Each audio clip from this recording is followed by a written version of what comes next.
When you want a lot of things in your life, but you don't actually pursue any of them, I don't think you're lazy.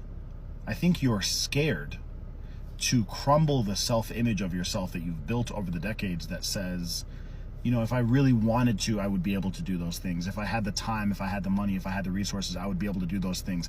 And that type of self-image that your mind creates doesn't really require a test.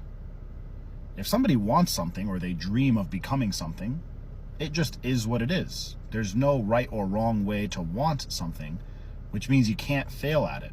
And that's what you're trying to protect, because if you had to narrow down this long list of ambitions and pick one and actually pursue one and then fail at it and then pivot and then pick a different one and so on and so forth, you're risking the concept of ruining your own ego and proving to yourself that maybe I do have to face the fact that I didn't have the skill set to do this thing.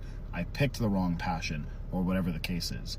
And for your own sake, your mind is trying to protect you from that type of journey, and it's trying to keep you in this motion but not progress type of category, where you feel like you're constantly in motion and working on something and making a pros and cons list and reading about something and watching a podcast and considering starting a page and talking to your friends about it, in which case they're feeding you all of this validation. They're calling you inspiring. They're saying, oh my God, you were meant to do that.